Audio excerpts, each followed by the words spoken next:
Today is July the 27th, 2023. My name is Tanya Finchum. I'm with Oklahoma State University with the Oklahoma Oral History Research Program. With me is Dr. Suzanne Burks, Susie to some, Director Emeritus of the University Counseling Services here at OSU, retired in 2016, and for many of those years was the Director of University Counseling Services. We are in the Edmund Lowe Library on the OSU Stillwater campus, and this interview will be part of the Stories from Oklahoma State University collection and will focus on Pete's Pet Posse, P3 for short. For a broader look at Dr. Burks' career at OSU, I'll refer you to her 2021 oral history interview. By way of context, P3, OSU's pet therapy program, was established in the fall of 2013 as part of the university's commitment to being America's healthiest campus and is celebrating its 10th anniversary this year. P3 supports emotional wellness of students, staff, and faculty and has now grown beyond the OSU Stillwater campus. It truly takes a team to get such an initiative off the ground, and Susie was a member of the advisory board from the get-go and has been and was just involved with it from the very beginning. So she's going to tell us about that in just a minute. But before we get there, thank you for coming, and let's learn just a little bit about you. Well, I worked at OSU for about 30 years, and most of it in the counseling center and about half of that as director. Loved every minute of it. I also went to school here for my undergraduate degree, my master's, and my PhD. So I'm an OSU girl all the way. You got a closet full of orange. Yeah, you cut me and I bleed orange. But I retired in 2016. Okay. And I am very much enjoying retirement, but there's a lot I miss too. And some of what I miss the most is the dogs. Okay. Pete's Pet Posse, or P3 as we call it, or 3. So, and I remember the first I knew anything about any of it, part of what I was over in the counseling center is the Reboot Center, which is also the Career Resource Center. And Mrs. Halligan came over, not Mrs. Halligan, I'm sorry, Mrs. Hargis, Ann Hargis. I should have just said Ann, it could have been either one of them. And she had a friend with her who had a therapy dog. And this was a dog, it was her personal dog, but she took it around to nursing homes and different places. And that dog's name was Rossi, and they called him Rossi the Approval Poodle. And she brought him into the Career Resource Center, and I just thought, oh, and I didn't really realize that she was kind of feeling things out to see if we could do this. And then we started talking about it. I said, oh, let's do it. Because I'm a big animal person, so I was really, really excited about it. But I remember, like it was yesterday, Rossi the Approval Poodle. Well, I've heard about the Reboot Center. I've not been over to look at it. That was started under your watch? Do you remember? It was the Career Resource Center when I took over as director, and helped them as far as job searches, learning how to do that and different things like that. And then it became the Reboot Center too, because they did so many other things, and they were just kind of a jack of all trades. Dr. Joni Hayes was the coordinator over that. She just did a phenomenal job. And sometimes kids would just go in there and study. They just go find one of the tables over in the corner and study. And sometimes they were over there asking for help on this, that, or the other. It was a pretty neat place to be. And I don't know how I guess it was Ann.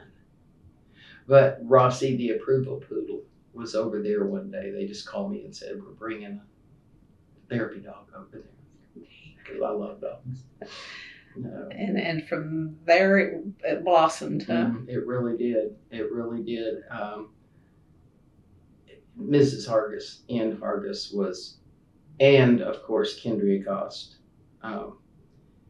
They were just instrumental. And this was Ann's she was going to make sure it happened. She had been on a campus, I think, where they had therapy dogs on campus, and it always amazed me. The kids just flocked. You know, they walk by that career resource center and look in, and if there wasn't a dog, they'd leave. You know, but if there was a dog, there'd be 3 or 4 of them in there all the time on the floor playing with the dog. They love the dogs. And same thing with the atrium of the union. My front door to the counseling center was just like through that little elevator lobby, and you could look over into the atrium, and you'd see a couple of therapy dogs down there laying down, and 10 kids around each one of them just loving on them and playing. And the main thing they always said is, "Oh, I just miss my dog at home so much. I'm so glad I can come over here and pet a dog." And you know, it's a very rewarding program. Very rewarding. Well, I talk a little bit about getting on the advisory board and some of those early steps, as best you can recall. Yeah. How many were on the board, and how often would you meet? That type of thing in the early stages. I would probably say we met whenever we needed to, but honestly, Mrs. Hargis and Kendria Cost carried the whole load. Yeah. We were there. You know, we listened and asked questions and all that. And I can't remember how many of us there were. I really can't. It wasn't a very big board, but and that's the kind of thing, because it's, well, you know, it's called pet therapy, and so of course they're going to include the director of the counseling center. And my best part of it was just getting to play with the dogs all the time. I loved it. You know. Well, would you have to do some like sessions on self-care for the handlers and maybe Rough Riders later? We did it. We did a little bit of it, you know, and explained to them how that could drain them. And also, and I didn't do this part, Laura Sipniewski, who was out at the vet college, she did a piece talking about, you got to be able to tell when your dog's done. You know, they're going to get tired of this. They're going to get tired of being messed with. They're going to want to go home and lay down in their bed, you know, and not be on all the time. And that was so good. So, you know, and a lot of the first handlers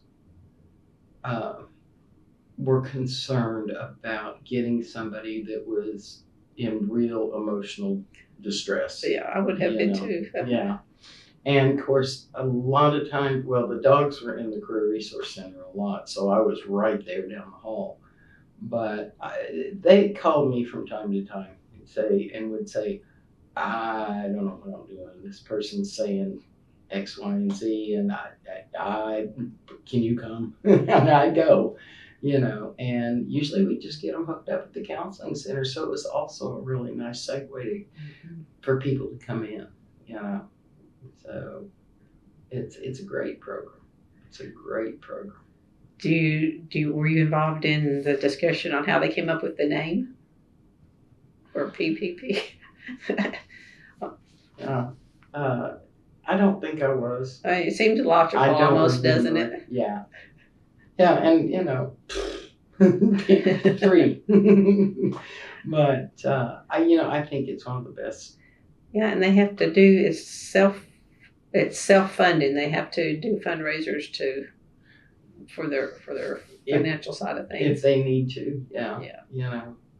So they need some PR things. Yeah. Well, I'm telling you, everybody on campus knows about those dogs. Now, I mean, in the early days, I don't know. Took a little extra work, I guess. Yeah, and in the early day, and like I said, I used to look over that 3rd floor balcony, especially if the dogs had been up at the counseling center and then they went on down there, because I just enjoyed watching the kids just migrate to those dogs, you know, and you could just see them almost go, while they're petting a dog, you know, or loving on a dog. So the early class was the first class of 8 mm-hmm. was in 2013. Yeah. I guess. Yeah. And there were only 8. There were only 8 in the very first one. And Scruff, Ann's dog, was one of the ones. And Kendria's Charlie. Charlie. Yeah. She calls him Char Char. And then Lorinda's Evie. Yeah. And I don't know the other ones except maybe Bella. Yeah, Bella was, I can't remember who Bella's parents were. Jan and Kurt Jewell. Yes. Yeah. Yeah. I'll tell you what, and I think Kendria got Charlie. I think he just showed up at their house one day, laid on the front porch and wouldn't go away. He knew he was destined to be something He more. was a great dog. He is a great dog. I don't know how old Charlie is now. Would the board be involved with helping select which dogs would get in? We could go to those interviews. We had 2 interviews, one for the handlers and one for the dogs. And at the one for the dogs, Dr. Sitnewski was there, and she did a physical, and then she would, like, they'd be laying there just happy as clams, and she'd grab a chair and go over and push it up to them and try to irritate them. And, she would check their personalities and give us advice on whether they'd be a good therapy dog or not. See if they'd snap or not. Yeah. As far as I know, we never had a bite, as far as I know. But I think, a lot of those dogs were rescues. But some of them weren't, but some of them were. And I think they were just so happy to have a place, And they seemed to always just love going into that union and just hanging out and saying, pet me, come and love on me, I'm here. I would think there'd be some legal aspects, worried about liability issues at the university. And I don't know anything about that. Okay. I think Scott Byrne helped with that a whole lot. But as far as you know, the board didn't have to deal with any complaints in that regard. No, that program and those dogs are so well loved. And you can hear the kids. I mean, if you're up on that little balcony, if a couple of teams walk in, they're like, the dogs, and they're just over there. So I think it's a wonderful service to have. I really. They show up in the library from time to time, and yeah, they go. I don't know that I've ever heard any of them bark. So maybe that's one of the things they have to pass to. I'd like to see a trained dog. I've had schnauzers throughout my life, and I just lost one last fall, but you couldn't have stopped her from barking for nothing. Yeah, so she wouldn't pass the test. Oh, I don't think so. As long as somebody was petting her, she was fine, Yeah. But, she wouldn't have made a therapy dog at all. She'd have been jumping up on people and doing all the things she wasn't supposed to do, because she kind of had her way at home. So did you consider being part of it from having bringing a dog of yours in? Mm-hmm. But she wouldn't have made the cut, and she wouldn't have liked it. But like I said, I just lost her last fall. Was there one in your department?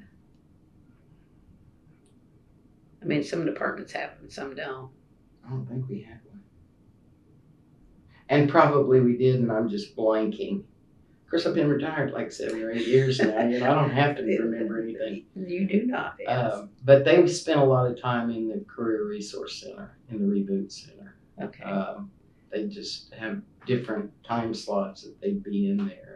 Well, from your angle, it would be like if there was a crisis, they would call you, and if the dog showed up, you would maybe show up too. It would depend on the crisis. I got called for my,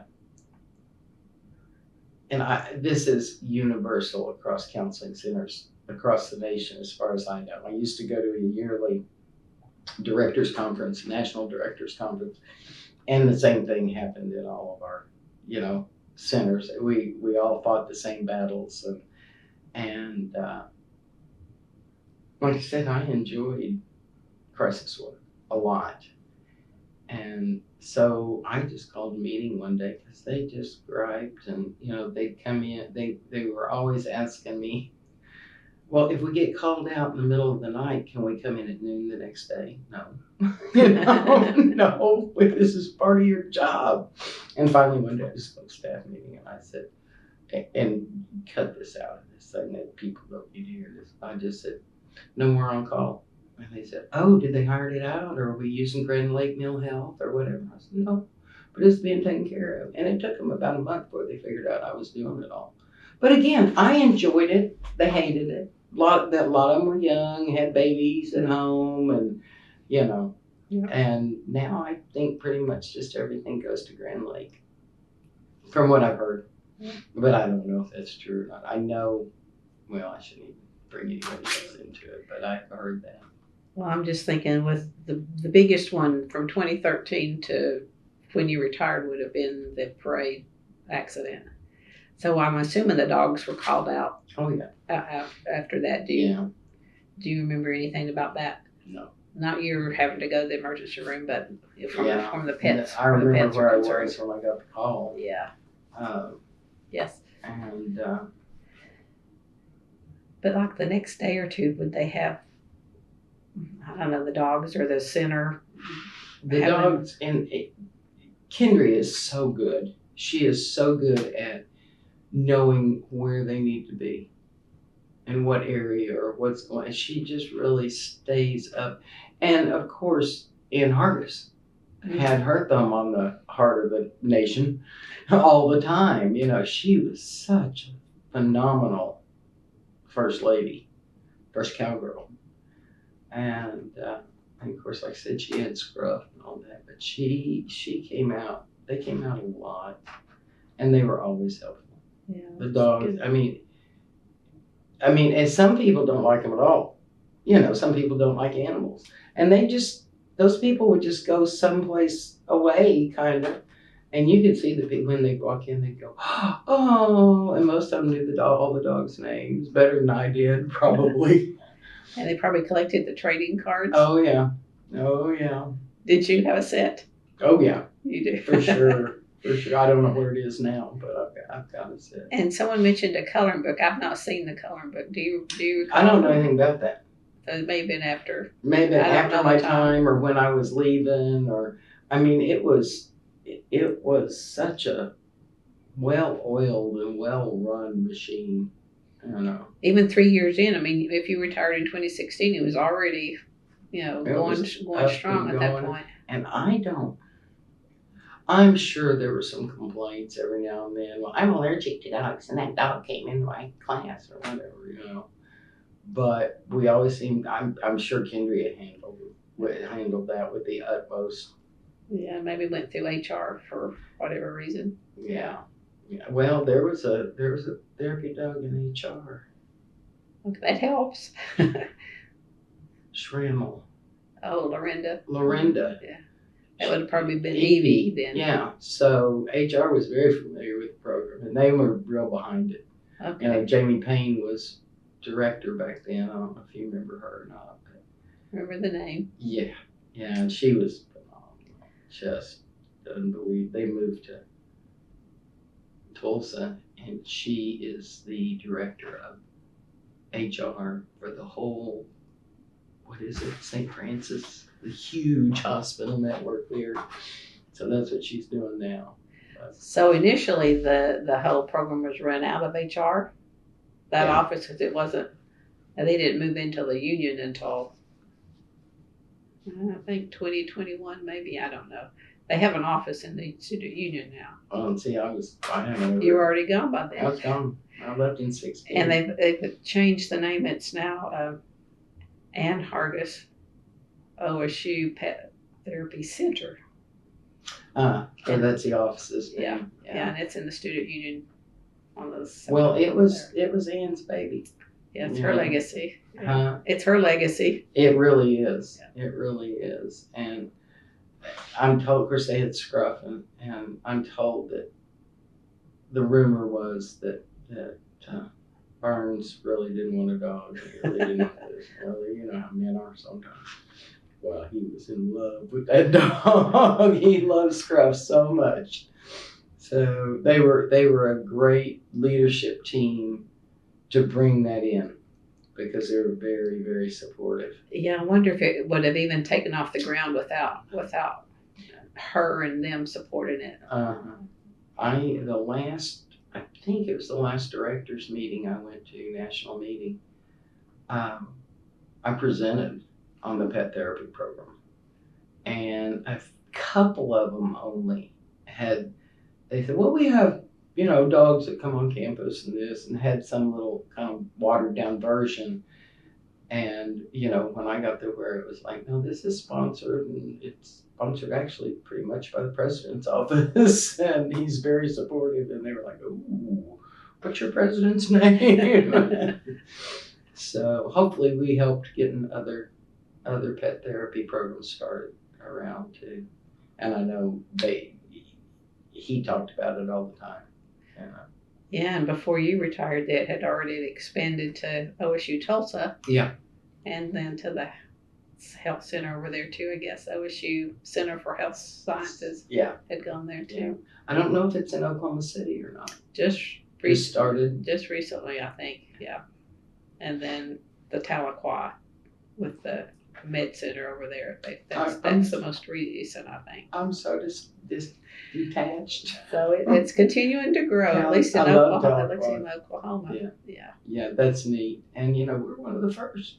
Yeah. We're one of the pioneers. Did you attend any of the baccalaureates? Baccalaureate? Yes. Oh yeah, all of them. Absolutely. That would have been fun, I would think. I know. We kept talking, 2 or 3 of us kept talking about, how faculty goes to baccalaureate in people's school. That we were going to go rent caps and gowns because we were part of the faculty and we were going to show up in our caps and gowns, but we never did do it, I don't think. We may have, but that was fun. Baccalaureate was always a good time. And did they wear something to... I don't know. I'll have to go to the next one. Yeah. But what was always amazing to me, especially like something like that, where there's a lot of dogs around, they were all so well behaved and good. And, they went through some obedience training, basically. And they were screened pretty strongly, too. They didn't want some dog's going to come jump up on somebody and knock them down. Right. I'm sure the lawyers didn't want that either. But we just always had the best dogs. I think they were screened at the beginning as to whether they would be. Dr. Sipniewski screened the dogs, and I was in part of the group that interviewed the handlers.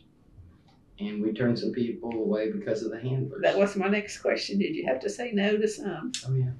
Yeah. Because the reasons that they wanted to do it just weren't the right place for what our goals and our mission was, But we always had a lot of applicants. Well, they have to commit to so many times so outside of their office, I guess, too. Absolutely. And, they have to, and I don't know if we have too many of those. I don't, but they have to get their boss to commit too, to them being, first of all, to having a dog in the place. Their space. And we had, my perception was that we had not many, maybe 1 or 2 that just thought they joined a Bring Your Dog to Work club, and didn't do much. But those people showed up like a sore thumb. You knew they didn't want to go out and do visits or anything like that. But would they have to report so many per semester or per year or something to get to stay in the program? I don't think so, but I don't know. And it may be that way now. Yeah. I know that. It seems like there need to be some kind of accountability to get to... Oh, yeah, to get to stay. Have to make so many visits. But I haven't been actively on the board since then, since I retired. Yeah, I was going to ask that if you still went to I know you're an emeritus on the board, but I don't know how often you would go into, or even how often they need to meet. Yeah, I don't know. I mean, like I said, Kendria has made a life project of that, and she's so good. And they were just starting, or had they already started the Rough Riders when you left? They came on 2016. Rough Riders? Yeah. You mean the students, the student volunteers that helped with the dogs. I didn't know they That had. came up maybe, it's in 2016, so maybe you'd already retired by Probably then. already had. When you said Rough Riders, all I could think of was Bullet. And I thought, that's been going on a long time. No, Rough Riders is a student group that helps the handlers. They sign up for the events and go with the dogs too. Mm-hmm. And they've been going, I think, since 2016-ish. Well, see, that's when After I your time. removed myself from After it. your time. There was probably, I don't know how long, but I didn't even go up on campus for the longest time. I do now. I enjoy it. But. And have you walked through the celebration garden for Pete's Pet Posse? That's over there by the. I'll walk with you. It's the statue. I have learned since I started this project that's Kendria. It's Kendria, yes. And the dog is Bella. Oh, it's Bella? Mm-hmm. Oh, and I don't know who the student would. I haven't. Yeah. I remember when they were built, and I've been to that. I've seen that. And I remember when it was getting built. Kendria, of course, didn't want to be in it. She's so good. She just wants to do good for people and the dogs. It's a pretty neat young woman. I figured the board might have had something to do with organizing that because you'd have to figure out how to fundraise to pay for it and all of that too. But that was in 2018, so all of that may have been figured out post your. Oh, I'm sure it was. Your time. Well, it was kind of almost required of the president at the time to be very supportive since his dog was in the program. So I don't know. I've never even been on the board. Everybody was responsible, obviously, for their dog's food. Now, every now and then, some company would give us a bunch of food, and it'd get passed out, or people could take it if they wanted to. But I think, now they get vests from, and that may be after they get through school, through training. But everything else is up to the owner handlers. It's kind of like they have their own little uniform with their their vests, with the symbol P3, or whatever. Yeah. P3 vests. And I've noticed the leashes are pretty short. Oh yeah, yeah. Now they have longer ones too, but that's just easier to control your dog when you're walking across campus with 37 people going, "Oh, I miss my dog so much." That's what we heard more than anything. They'd see the other dogs. I'm sure it helped with homesickness. Oh, it did. It really did. And the kids would know where those dogs were going to be when. And some of them were just regulars. It was kind of like the dogs had groupies. That if they were entertaining that day, those kids were going to be there. And I just think that's so good. But to me, there's nothing like an animal to just. They'd have to have a website, I guess. I haven't asked anybody, but I don't know who's in charge of their social media these days that would have that type of schedule, so students would know where they're going to be ahead of time where they're going to be. Yeah. So that's something you didn't have to deal with. You were just emotional support wherever they needed you. Oh yeah, anything they needed me to do, I would have been happy to do it. But like I said, between Kendria and Hargis, it ran like a well-oiled clock, And I think, did I already mention the dog that came to OSU? A friend of hers, Rossi, the approval poodle. Yes. Well, that was a trial. That was the start. That was the start when her friend came with that dog, and they brought her into the Career Resource Center, or him, and that was the beginning. And I really think Ann Hargis was the big push. And Kendria was her assistant for years and years and years. And so, Kendria is on board real quick, and she loves animals. And it sounds like she's a great organizer. She is. She's amazing. And she's one of those people that remembers details. We need to do this and this and this. And Baccalaureate is just really special and fun. They've done that up right. It's a great program, and I think it's been recognized nationally. You know, I know, like I said, the last time I went to a director's conference before I retired, I had a full house talking about the therapy dogs, you know, and the counseling center directors that just, well, they're talking about it on my campus. I just figured I better come and find out everything that we need to do and what we need, you know, and some of them were real against it. And we don't need a bunch of dogs on campus. Well, you've got the difference between service dogs, therapy dogs, and then comfort dogs, I guess. Yeah. So. Big difference. Yeah, big difference. I'm learning that. Yeah. Logically, it makes sense too. Yeah. Service dog pretty much in a vest is allowed anywhere. Anywhere. Restaurant, anywhere. That's like what we always used to call the seeing eye dogs. They do a lot more than that though too now. You know, they'll alert for seizures. And they're amazing.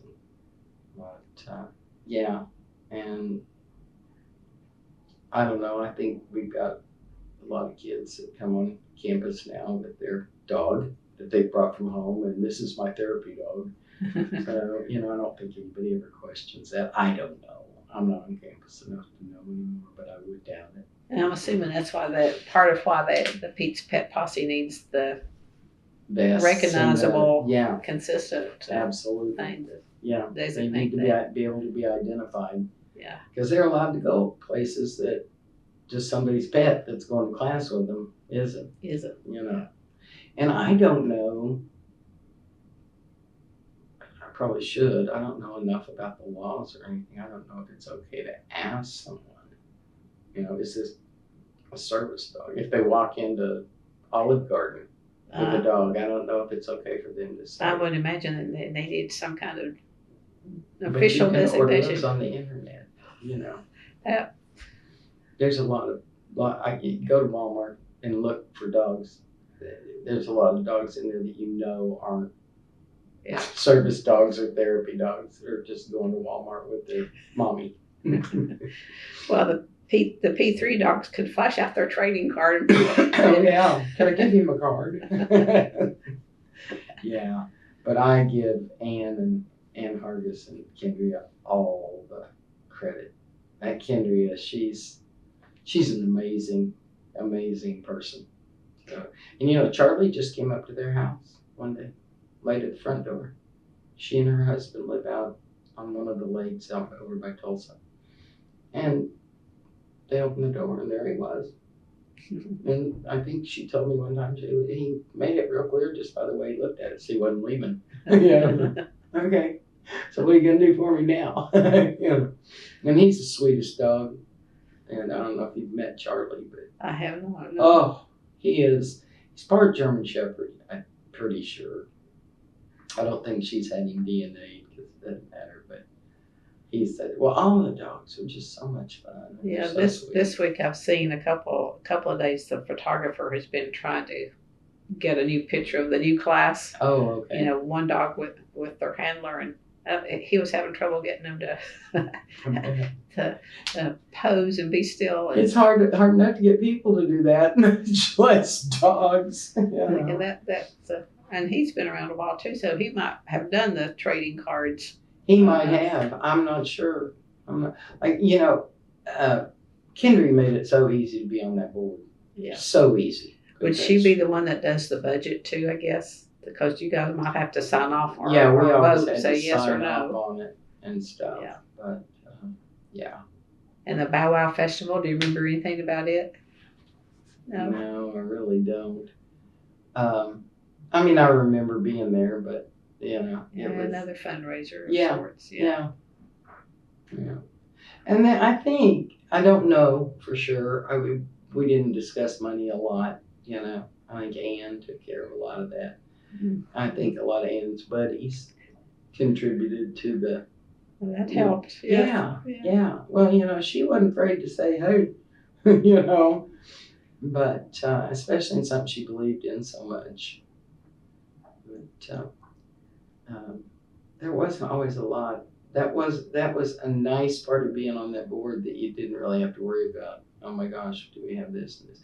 But you know, each individual owner handler took care of all their needs.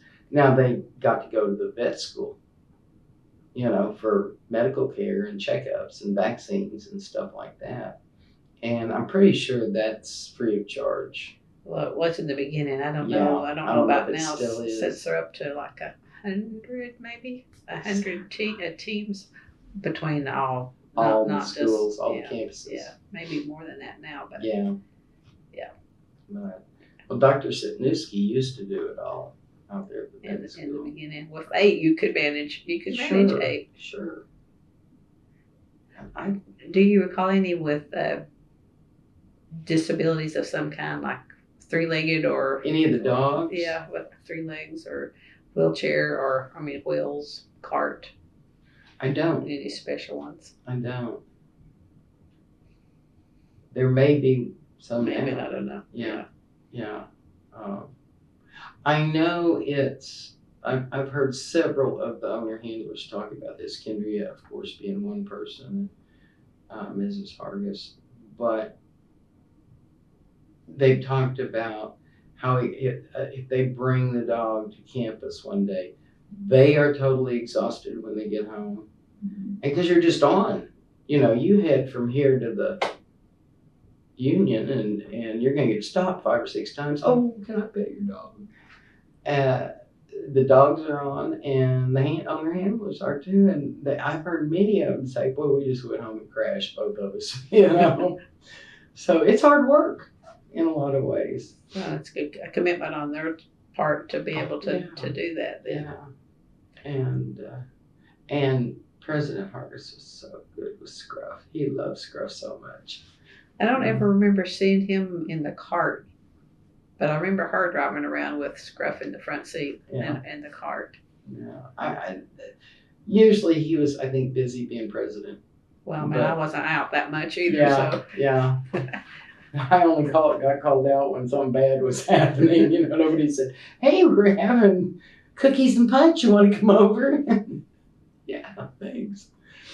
But I think it's just a phenomenal addition to campus. Would you notice if it was more freshmen, or was it just? Oh, I don't know. No, I think it was dog people. I think it was the people that were going to benefit from it. Guys, you know, because there were a lot of people that would walk by and go, and keep right on going, or wouldn't even see them. You know, so probably the dog people are probably in the minority. I don't know, but the ones, and they knew where those dogs were going to be and when, and you know, I'd walk by and find 2 or 3 of them down there, and get Adrian stop, just talk to them. And what are y'all doing? Don't you have class? Oh, we're waiting for the Pet Posse dogs. They're coming in 30 minutes. Oh, okay. 30 minutes, huh? Yeah, or whatever. You know, they knew where those dogs were going to be. And was it usually females or male students? I would say predominantly female, but there were male students that followed them around too. And we've got some male handlers. Mm-hmm. We do, yes. Yeah. I think of Russell Simpkins and I can't think of his dog's name. Yeah. I remember when I was little enough, I knew all the dogs. but like I said, my little delinquent never would have passed. She was my fault. She was raised an only child and pretty much did whatever she wanted. Well, I mean, disposition is one of the key. Yeah. From what you say, for both, for the dog and the handler. Absolutely. Yeah. And you kind of really, the owner handlers kind of really need to be on alert all the time. Because you never know when somebody else is going to walk in there with their dog. You know, they're not supposed to, but they do, into the union or classroom or wherever. Mm-hmm. Or when 2 dogs that have been around each other for months all of a sudden get in a fuss. You know, and you can get yourself hurt real bad if you try to get in the middle of a dog fight. You know. And I've noticed the handler has to have the leash. Oh yeah. It can't be. They can't pass it off. They can't pass it off. No. Yeah. No. I guess that comes back to legality too, as much as anything. I was at a facility one time that raises dogs and sells them, and 2 of their own dogs got in an argument, got in a fight, And she went over, and they were both on their bellies, but one was on top of the other one's back. And she went over and grabbed this dog by the scruff on the butt and the neck and picked up to get them apart. And the other dog came up with it. And they were buddies. So, anything can happen. They are animals. Yeah. They are animals. I remember she tried to shake them apart. But, and that all turned out just fine. They were just, I don't know. I guess that might have been a concern early on with someone too, and they had to educate. I think I don't know anything about insurance on them or anything else, but I would think OSU Legal has really had to, figure out some things with the dogs because they're animals. They could, bite somebody easily. I don't think we've ever had a bite. Okay. I don't think. If we have, it's been kept quiet. Yeah. We would know, I think. Yeah, I don't think they're going to want to put that in the Ocali, but not that I know of. We haven't. And I would think the board would hear about it. You would know, yes. Yeah. Yeah, because then you would be deciding about whether they could stay in or not stay in. Mm-hmm. Yeah. I imagine you've got a policy book. Well, a there's digital one or whatever. Yeah. Policy and procedures. And when Dr. Sipniewski, I guess for some reason I was out there watching her one day when we were testing dogs and stuff. She'd get a rolly chair just like one of these and be in a room no bigger than this with on her handler, the dog, and her. And she'd start pushing that rolly chair around and making noise and banging into things. And she'd start pushing it up against the dog. And that was part of her testing. Because you never know what's going to happen when you've got your dog on campus. I mean, a lot of people just run up to them. And I mean, I've seen especially young women, oh, look, and they run up and slide and grab around the neck. And it's like, what happened to, may I pet your dog, ma'am?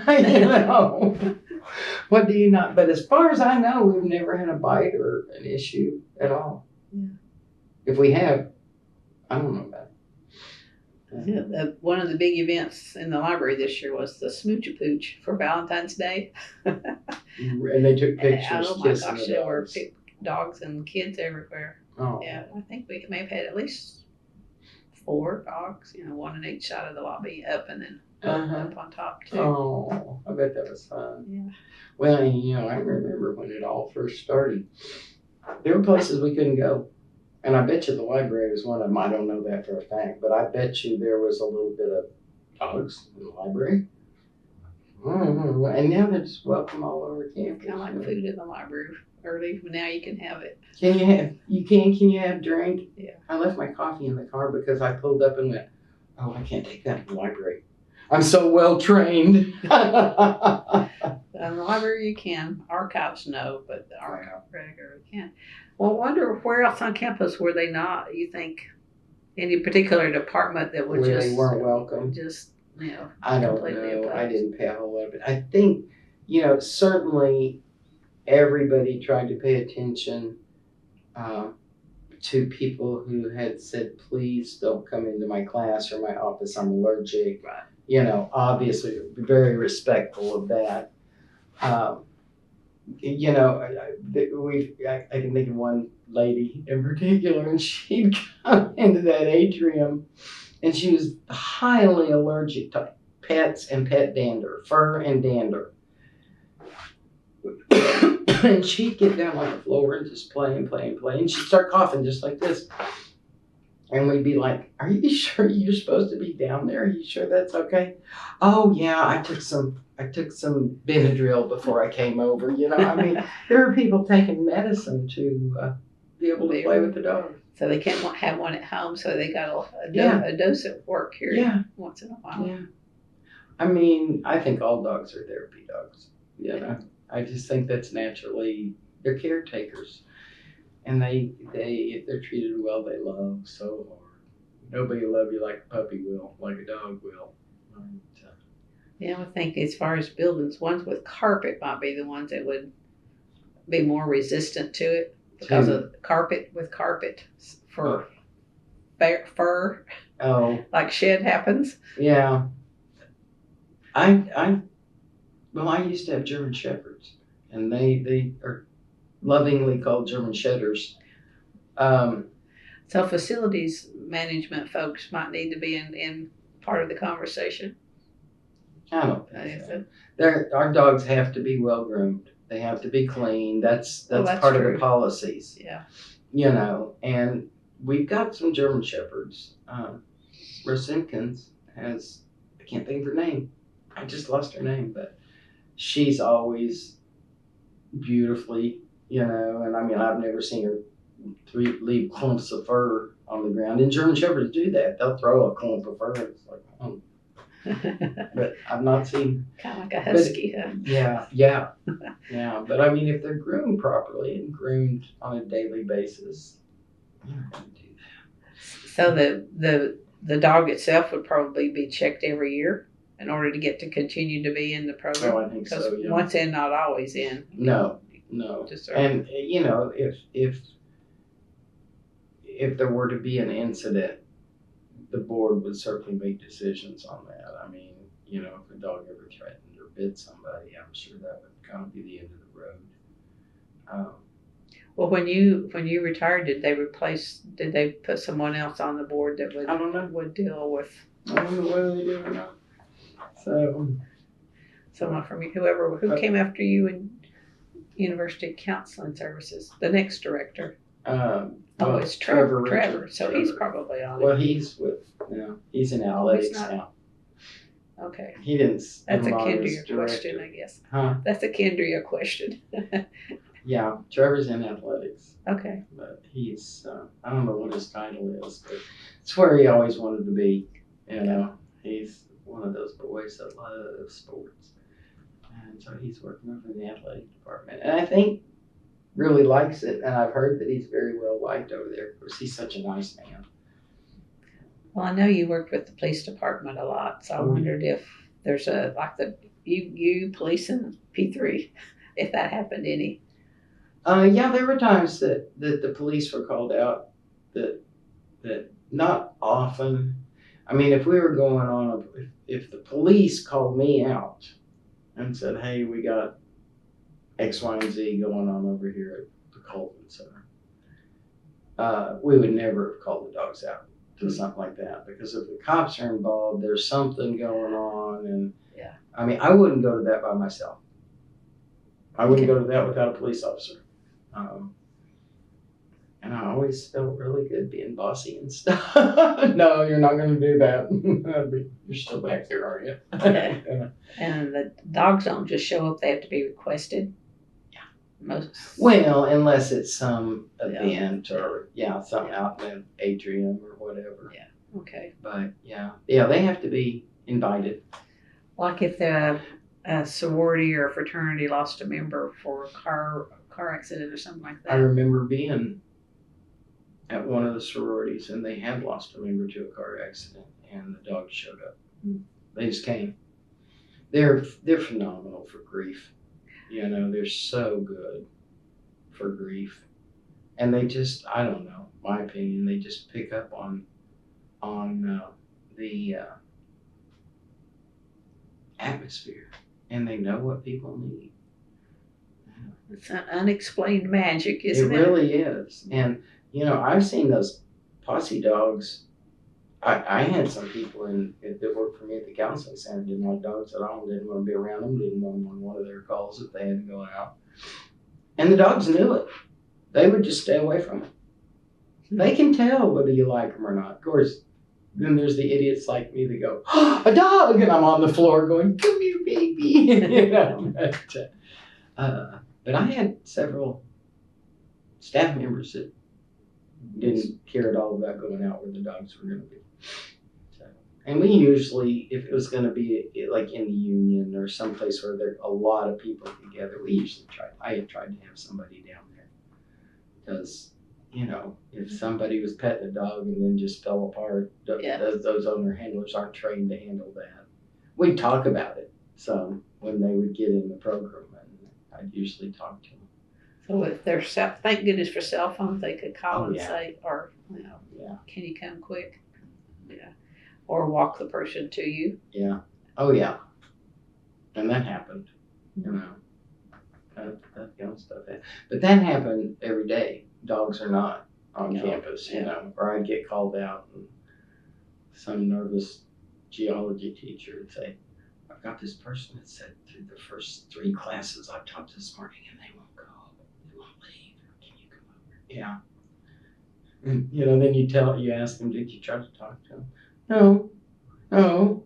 I mean, you know, people that are behaving in an unusual manner are frightening to a lot of people. Yep. You know, you just got to get up and start talking to them. What are you doing? That's pretty crazy. That's me. That's how I do. I just talk to them like I would talk to anybody else. Do you know you're acting crazy? Am I? Some of them would say, and some of them would say, yeah. You know, they were almost on purpose acting crazy. That's why you were so good at this. I had so much fun. And I just, you know, I loved helping people. And yeah, I had a wonderful career. Wonderful career. It was, and emergency work was my favorite thing. I love the crisis work, which I guess is a pretty good thing. 2 plane crashes and a parade crash later. Yes. So you were in the right place though for a lot of people. So. I'm very blessed that God chose to use me in those situations. Really am. And I remember I was out at the kennel when I got the call about the parade crash, and right where she drove that car across that intersection onto the corner there at Hastings. Mm-hmm. And my daughter and her, gosh, that was a long time ago. Chase must have been 7 or 8, my grandson. We were supposed to be at the parade. They'd come up for the weekend to go to the homecoming parade. And he got in trouble the night before and she was like, okay, no parade. You're done, no parade. And I'm thinking, what about me? But then we ended up going out to the kennel and he was playing with puppies. But that's where I got the call from. And where she ran into that corner is where we had stood for years. Every year watching that parade. So we'd have been hit, maybe killed, because we were right there. Okay. Thanks. Yeah. Thanks for leaving us here. There, but for the grace of God, go I, or whatever it is. Absolutely. Isn't it something like that? Absolutely. You've got lots of stories, Susie. I do. I had a great career, you know, and had to go through a lot of horrible things. But, you know, it never scared me. Yeah. And I don't know if I've ever told you or not, but I was 11 when my mom died. Yeah. Dropped dead at a church luncheon. So I knew about death early on in life and how final it was and about a lot of things. And I've often wondered how much that experience has helped me in what I've done, you know? Because I remember a lot of things that I just hated. When people came and kind of clung to me, it was like, oh, no, don't hang on me and don't hug on me and cry on me just because she was my mom, go away. You know, I mean, there was a lot of, and things that I carried on and didn't ever do, you know. I would never have embraced anyone unless they'd come up and, you know, initiated ever. So my whole life kind of aimed towards 2 plane crashes and parade crash. It's kind of funny how that happens, isn't it? Yeah. Yeah. I mean, you have to be aware, you know, and make, you know, pay attention to the signals as they come, I guess. Yeah. Well, I never had any intention of being a counselor. Never had any intention that the break room at the Student Health Center, I worked at the Student Health Center in the business office, and student mental health was downstairs. And we had a psychiatrist down there and, you know, several therapists.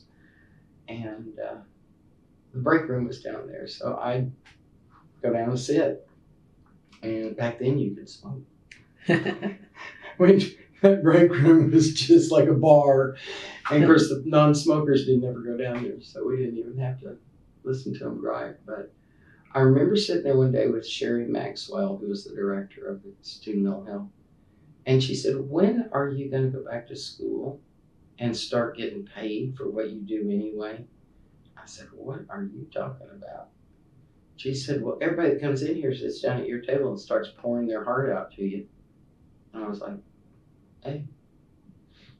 First time it ever crossed my mind. She said, take one class and see if you like it. And I took a night class in the summer. This was in the spring. That's how it all started. I was sitting down in that break room, you know. So, and if you hadn't been a smoker, you might not have been sitting there, huh? We're not to give credit to cigarettes, but no, not at all. But you know, that was back in the days. Everybody smoked. Yeah. There were more people that worked there that smoked than didn't, especially the doctors. You know, and people just don't smoke like they used to. No, so you would have been on campus when they started changing all that, where smoke free and gradually getting further and further off campus. We had combined with University Counseling Services, and Pat Murphy became director. Did you ever know him? Dr. Murphy? Oh, wonderful, wonderful man. He was my mentor. He had I would bet half of the people in counseling smoked in their offices, and their clients smoked with them.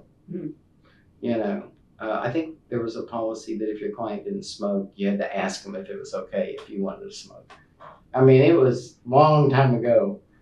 And I remember Pat coming and telling us we couldn't smoke during counseling sessions anymore. And he was a smoker, but he laid down the law.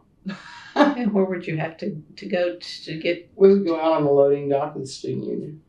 Okay. On the, hang on, I'll get it. North side, there's a loading dock. Just as you turn into that parking lot between the classroom building and the union. Yeah. We'd go out there. And then when you couldn't do that any longer, what did you have to do? I don't know. Go to your car? No, we wouldn't have done that. I don't. Or just hold out until quit. Yeah, I probably just didn't smoke. You know. I know I've seen some that walk across campus. Yeah. To get off campus. Yeah. And it's across the road. Yeah, because you can't smoke on campus anywhere anymore, which is a good rule, I think. That's been a while back. Yeah, probably late 90s, maybe early 2000s, somewhere in there. I would think so, yeah. I don't remember when I first came in 90s. The first plane crash was 2001, and everybody was still smoking all over campus then. Okay, so a little later than that then. Yeah. Mid 2000s, I guess. I don't know. Once the major disasters started happening, I didn't do much of anything else for several years. And time flew in a way, didn't it? Yeah. And then P3 came along. That's been a blessing. Yeah. A real blessing. I'll tell you, and Kendria gets all the credit. Yeah, and I like your shirt. Did they give those you got that for being on the board? On the board, I think. On the board? I think so. Yeah, I saw it hanging there, and I thought, oh, you need to wear your shirt today. Who came up? Well, that's they did logo. A good job. That's their logo. Yeah, the board would have had to help pick that, maybe. I'm sure we did at some point. Yeah. Or Kendria had some mock-ups made and brought them to a board meeting. It's a good thing with the pollen star. Mm-hmm. It's a great program. It's just a great program, I think. Yeah. And it's not. And there are a lot of people that don't like them, don't want to be around the dogs, but they're never forced on anybody, and they always get into a place where, they're not going to be right outside this door where you have to step over them to get out. I think, and I don't know if they talk to them about that stuff, but I'm sure they probably do. But I've never seen anybody with a dog be pushy or rude or. No, I haven't either. Mm-hmm. Yeah. Mm-hmm. Of course, usually they're just getting stopped over and over and over again so people can love on the dogs. I imagine the hardest thing is leaving after your hour's up. Yeah. Getting out of your getting out of that space and get back to Probably yourself. so. Yeah, there's a lot of responsibility that goes in with that, between the training and the equipment that they have to wear and how long they can stay out, and no, you can't just take your dog to work with you after your hour and a half in the atrium is done. You got to take your dog home or put it in a crate. Yeah. I think they do that, so I don't know. I never cared. Bring any dog you want in anytime, leave them. Well, you can't just bring it to campus to work under your desk and not do any event that day. Well, I guess you could You could. if they're going You could. if you have open door policy to Oh, come and in. there's some people that bring their dogs to class. Yeah. To work. There's always that in there. Oh yeah. Yeah. They're usually little dogs, and there's a little crate under the desk or something. I mean, I've talked to people that said, "Do you know that so and so has been bringing a dog up here for the last 6 months and none of us even knew it? She had a bag, like a duffel bag or a backpack, brought it in a backpack, put it under her desk in a little crate, or I think it was a basket to begin with." Mm. So, That's not a Pete Posse dog, though. No. No, it's not. But they certainly have been a great addition to campus, in my opinion. Yeah, they're great for de-stressing. Mm-hmm. And the owner handlers get to the point where they know if they're headed in some place like across, they're looking around to see that if somebody's going, and moving away. They pay attention. They really do, and they don't have to go out there and drum up business. They go in that atrium. It's like, yeah. Uh-huh. And someone had said too, they can't be too close. Two dogs can't be too close. Right. Unless they have met up before they go in and knew that they were going to be in there. And I would say that just should be a standing rule. Yeah. Especially if they're in a new place, they're not used to a lot of commotion, like the union. There's so much commotion in the union. You just don't. They're animals. They may be well trained, but and it's not into the food court part, just in in the atrium usually. I mean, people. I don't think they go in the food court. I don't think the posse dogs could. Now, service dogs, of course, could go in. Yeah. But I don't even remember last time I was down there getting coffee or getting whatever. I don't remember. So if you were going to try to sell the program to a new director, what would be the main things you would tell them to convince them it's good to start? Oh, at another university? Yeah. I'm pretty, what you see is what you get. And I would begin by telling them what a wonderful program it's been on campus and how many kids I've seen it make a difference with, and people that typically would never have gotten out on campus and met students, or out there with a faculty member, out there with their dog, but it can also be the worst thing in the world. You got to watch. You got the kids that are allergic. You got the kids that are afraid. You got these, and you can't impose on them either. So it's a real kind of balancing act. But I think that owner handlers really, they go in and they'll set up, in the atrium or something, and people just come to them. And you'll see people go and then go around. I don't understand anybody not liking an animal, but they just, if they don't want to be around, they don't want to be around, and that's okay. Every now and then, I've heard some stories that we've gotten people who are just deathly afraid of dogs that would just keep coming by, and every time the dogs were in the union or wherever it was. And they finally got to where they, one of the handlers said, "Do you want to pet her?" And they're like, "Oh, I don't know, I'm scared of dogs." "She's real sweet. You want to pet her?" And came back 2 or 3 days in a row and finally pet dog. Face that fear. Huh? And now it comes out almost every time the dogs are anywhere. Yeah, at least he used to. I don't know if he does anymore. So That's a feel-good story. yeah, isn't that fun? But they're generally real good stewards. You know, I think it's a lot easier to approach somebody with a dog than it is just somebody that's sitting there with a little sign that says therapist in the office. You know, a dog is it's an opener. Yeah, they'll listen but won't answer. And they're even an opener if somebody doesn't like them. Yeah. You know, it's like, I'll come back when you don't have that dog. You know, and people do that. Okay. There was one team that was down there almost on the same day every week and spent 2 or 3 hours down in the atrium. And I don't know if I'm telling you the truth on details, but at 2:00, every time they were there, they had a person that came to see them, but they didn't want to have anything to do with the dogs. And so at about 1:45, when it was on that day and that dog was out, and the person would only go to one handler, they would bring the dog up to me in my office and then go back down there and sit and talk to this guy for 20 or 30 minutes, and then he'd leave and they'd come back up and get their dog. But he was afraid of the dogs. He didn't want to be around the dog. But he'd made friends with some of those people. So. He needed that interaction. Yeah. So.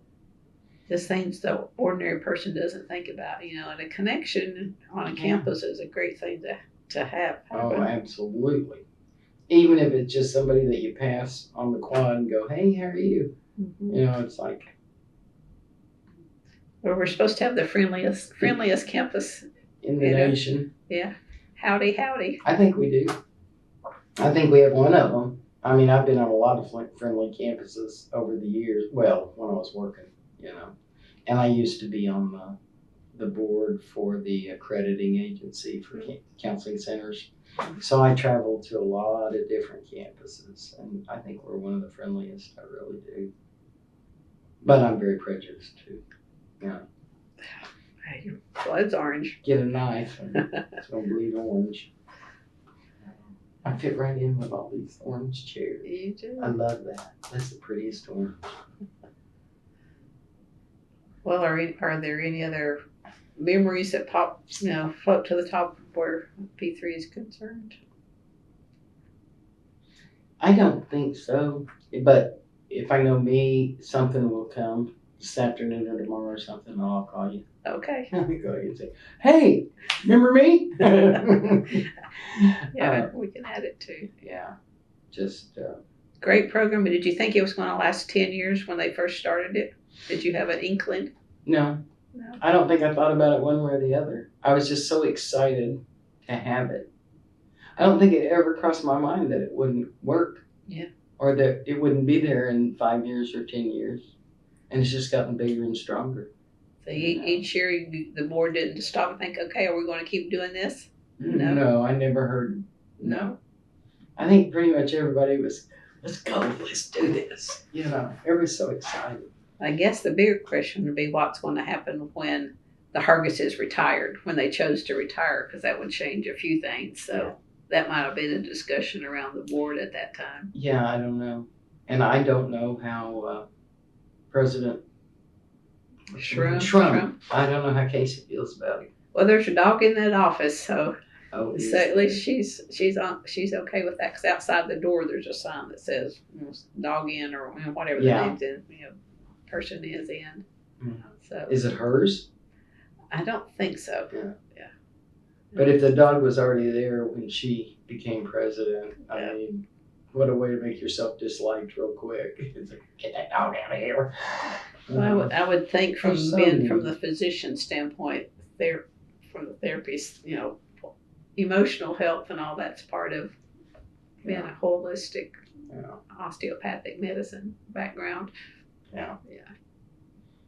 And the campus has become one of the healthiest ones. How are they measuring that?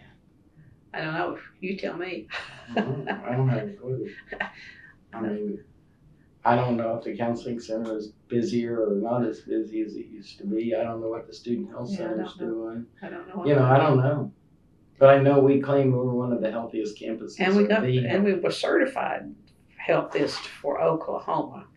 But I'm sure there's a rubric for how they figure that out, but I don't know. No, me either. I'm sure the wellness center probably had a lot to do with that. That too. Plus just the campus itself, the landscaping and the meditation, or the labyrinth over by the moral. I mean, things like that, kind of contribute maybe. I parked over by Whitehurst or Willard?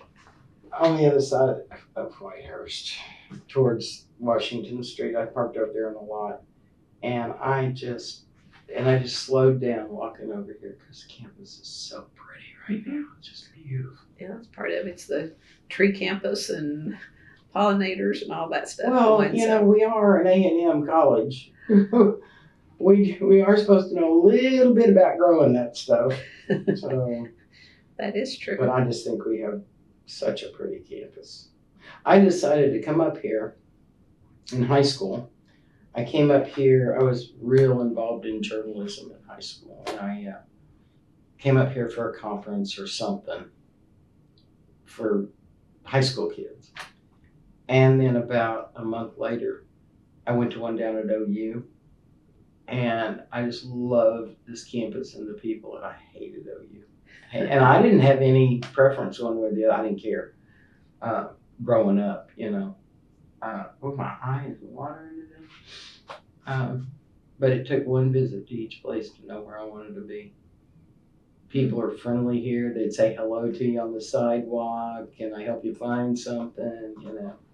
And OU wasn't that way. And maybe I just caught them on a bad day. I don't know. But I made my decision in one day. And I didn't really care. I kind of liked OU, No. And then when you came here, you were that person that would help someone if they came up and said, "Can I help you?" Oh, sure. You would be asking, "Can I help you find something?" Sure. And my best colleagues when I was director was a director down at OU. I mean, we were, there wasn't any rivalry in the professional part of it. I won't go to a football game down there though. I won't. Or did that person ask you about P3? Who?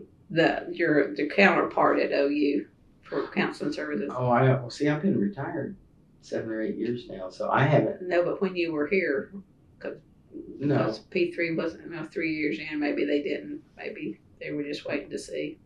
I don't know. Don't know. I mean, I mean, when I presented on it at my conference, I had a lot of questions, but they were more utilitarian questions. Well, how do you do this? Or how do you make, does somebody have to get all the licenses and vaccination certificates?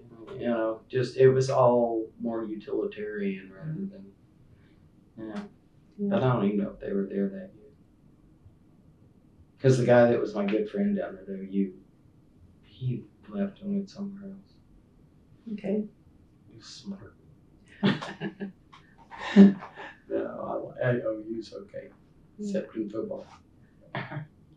Boy, I don't know what I got going on with my eyeball. Hopefully something you're allergic to.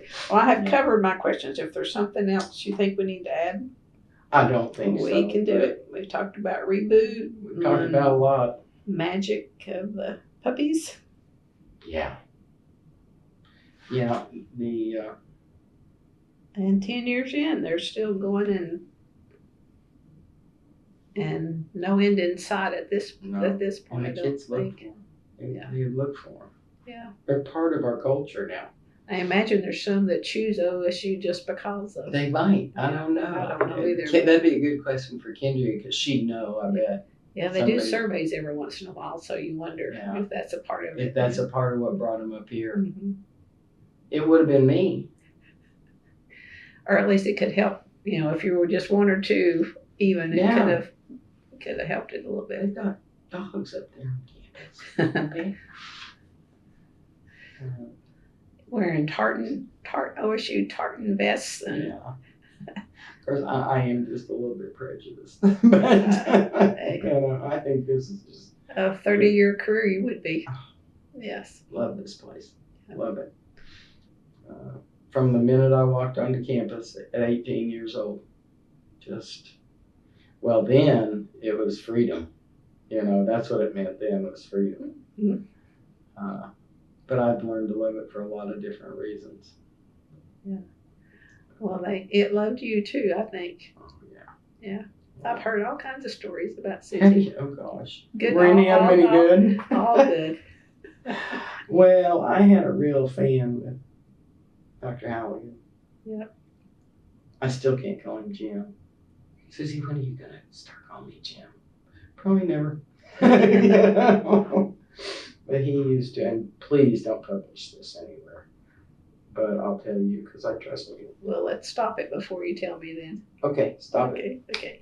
Thank you very much for sharing with us today. Thank you. I appreciate being here.